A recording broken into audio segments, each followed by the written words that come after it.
The air was thick with anticipation as French President Emmanuel Macron touched down in Washington, D.C. in February 2025.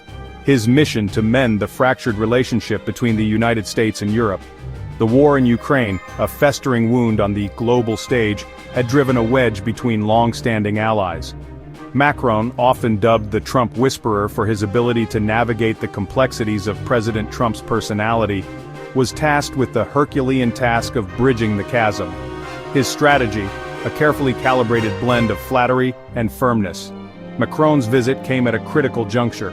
President Trump, known for his unpredictable foreign policy maneuvers, had recently shown signs of warming up to Russian President Vladimir Putin. This shift in allegiance had sent shockwaves through Europe, raising concerns that the US, once a steadfast ally, was abandoning its commitments.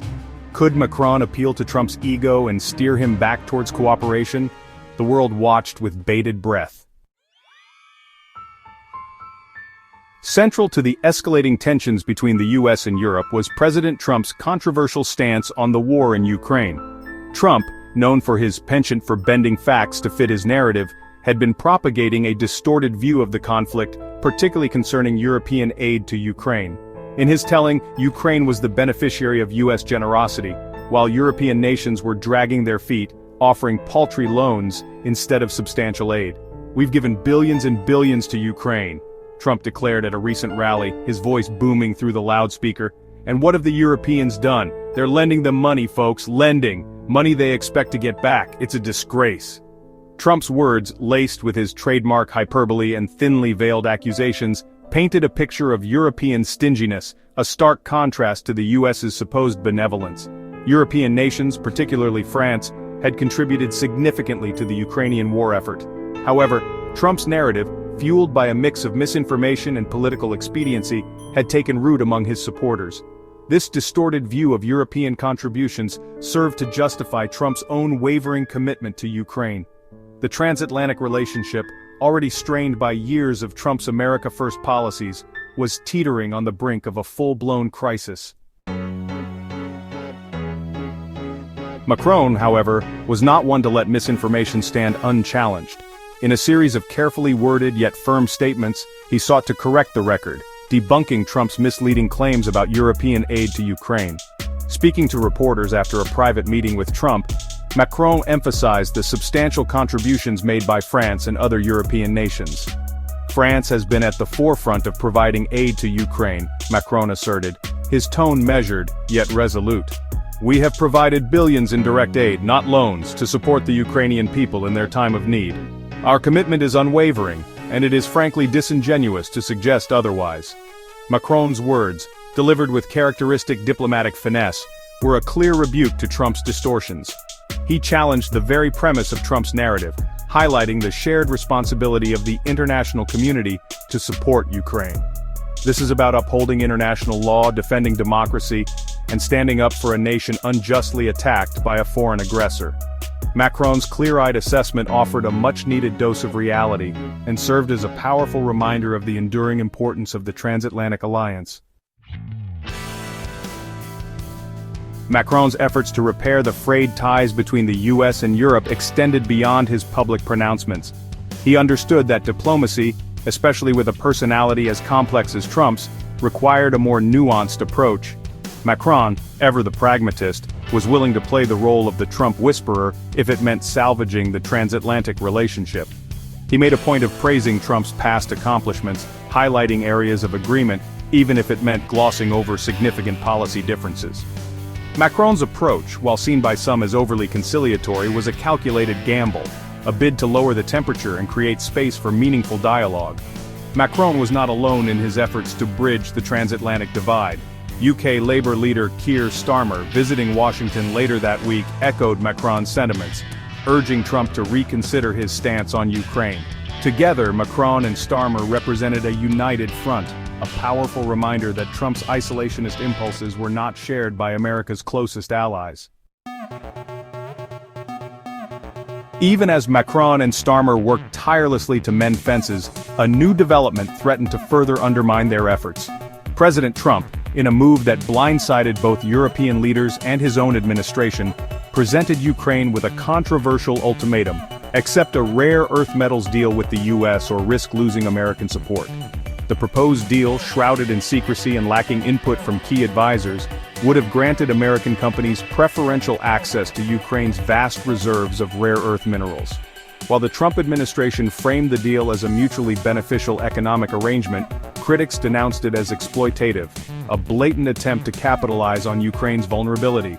Ukrainian President Volodymyr Zelensky, facing immense pressure from both sides, found himself caught in the crosshairs of the escalating US-European rift.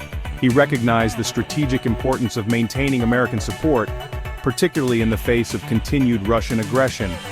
Yet the terms of Trump's proposed deal, widely seen as a betrayal of Ukrainian sovereignty, were simply unacceptable. The rare earth ultimatum had far-reaching implications, exposing the deep fissures within the transatlantic alliance.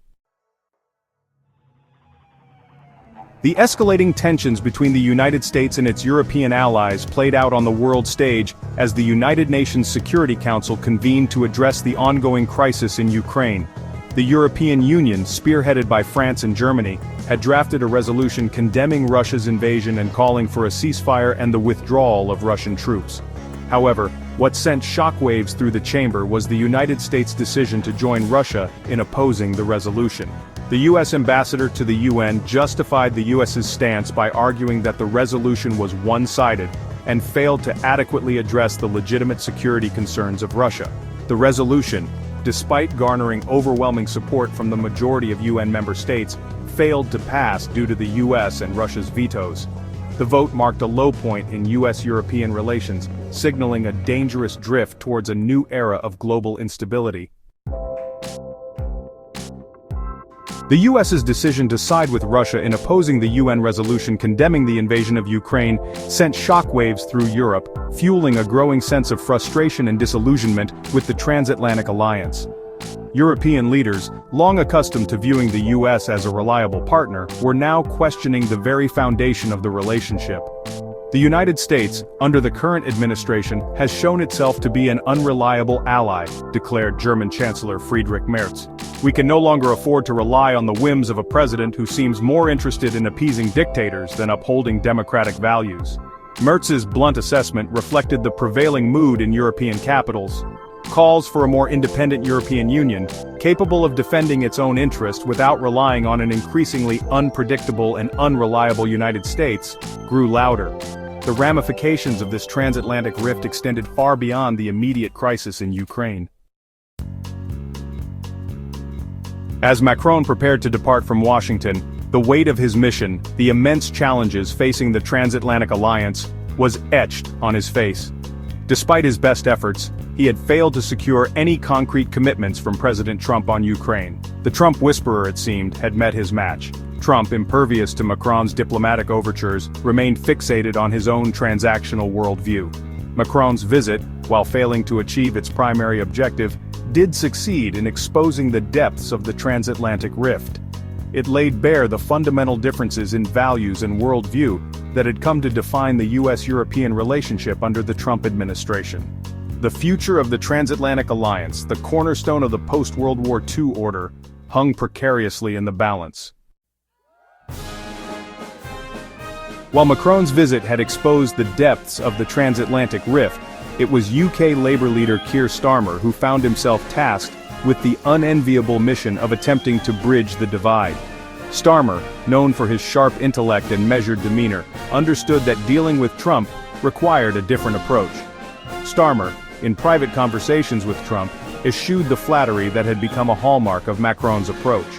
Instead, he opted for blunt honesty, outlining the potentially disastrous consequences of Trump's isolationist policies. He appealed to Trump's sense of history, reminding him of the sacrifices made by previous generations to build and maintain the transatlantic alliance. Mr. President, history will judge us not by our words, but by our actions, Starmer reportedly told Trump during a private meeting. The world is watching, and the choices we make today will have far-reaching consequences for generations to come. Starmer's words, though direct and unflinching, were not delivered with animosity. Rather, they conveyed a sense of urgency, a plea for Trump to recognize the gravity of the situation. Whether Starmer's appeal to Trump's sense of history and responsibility would have any lasting impact remained to be seen. Yet even a glimmer of hope, a slight shift in Trump's stance, could have profound implications for the future of the transatlantic alliance and the world order it underpinned.